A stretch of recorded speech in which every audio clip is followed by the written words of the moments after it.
Okay, our last theorem that we learn about, talking about polynomial equations and roots of polynomial equations, comes from one of the most famous mathematicians, René Descartes, and it's called Descartes' rule of signs.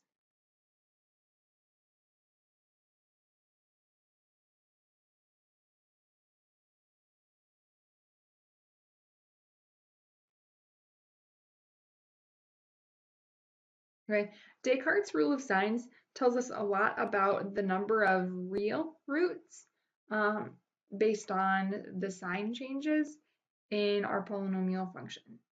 So we want to look at the number of sign changes.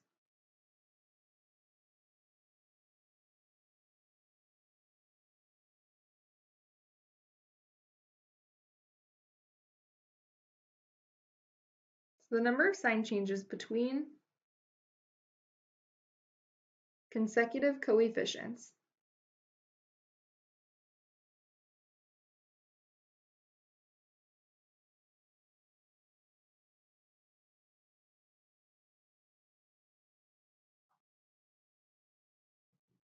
tells the number of positive real roots. Or it could be less than that.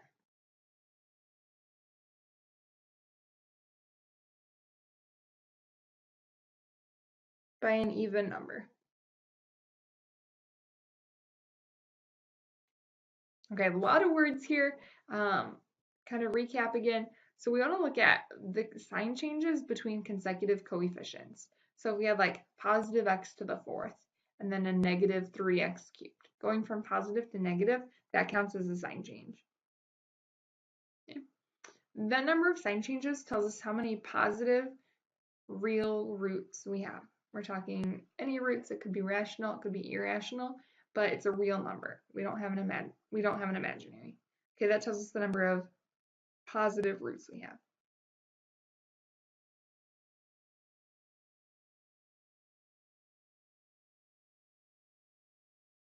The number of negative roots, the number of negative real roots.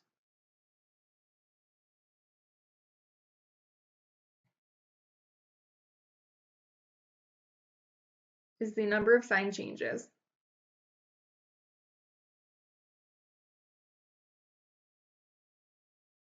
Of p of negative x.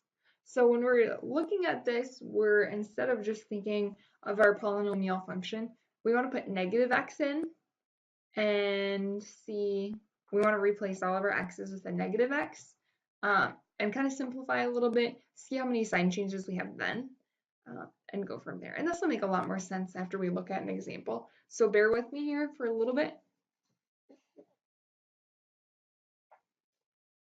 Or again, it could be less than that.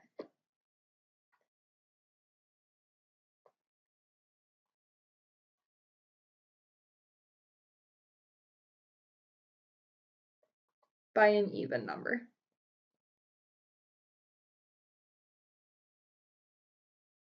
Okay, enough words there. Let's do an example.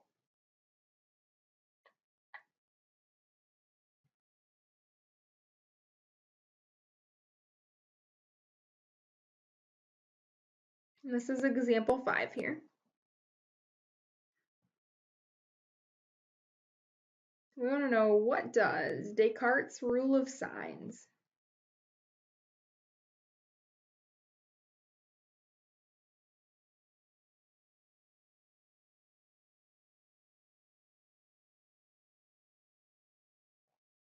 tell you about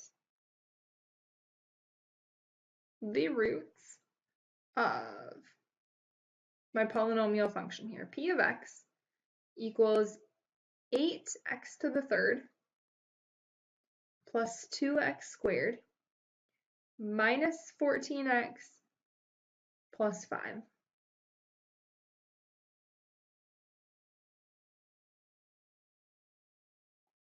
Okay, whenever you're asked, what does Descartes' rule of signs tell you?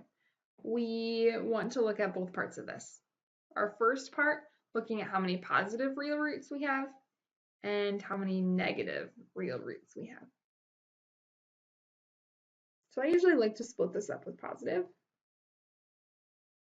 and negative, just so I remember that I have to look at both parts. So the number of positive real roots, if we go back up here again, is the number of sign changes between consecutive coefficients. Looking at my function here, I have positive 8x cubed. My next coefficient is positive 2. I go from positive to a positive, no sign change there. But now I go to a negative 14. So that's one sign change. Back to a positive 5. I have 2 sign changes total.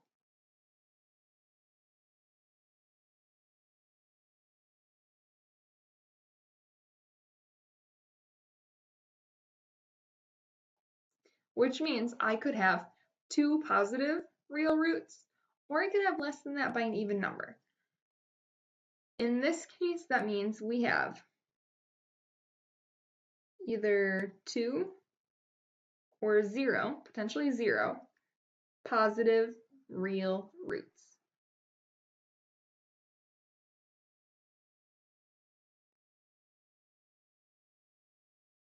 Okay, and this kind of helps us when we're solving too, to kind of keep track of what we get as solutions, if it actually makes sense or not. Now the negative side of things, this is a little bit more complicated again, because we have to look at what p of negative x is. Remember, whatever's inside parentheses goes in the place of x. So in this case, my p of negative x equals 8 times, instead of just x cubed, I have to take negative x and cube it, plus 2 times negative x squared, minus 14 times negative x, plus 5. So everywhere I saw an x again in my original function, we're putting a negative x there. Now let's simplify, see what we have here. If I have a negative and cube it, it's going to be negative. So I'll have negative 8x cubed. If I have a negative squared, it's going to be positive. Negative 14 times negative x is positive, plus 5. Now that we've simplified, let's count how many sign changes we have. We start off with negative 8 as my coefficient. Positive 2 is next. That's one sign change. Then we have positive 14, positive 5. We stay positive. So we only have this first sign change here from negative 8 to positive 2.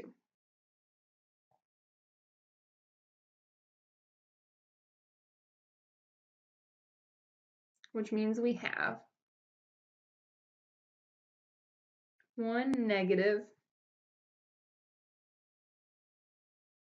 real root. So the last thing, I'm just going to put this together. Descartes' rule of signs tells us we have either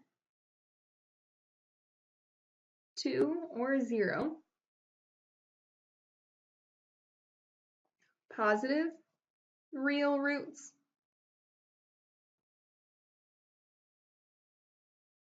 but there is for sure one negative real root.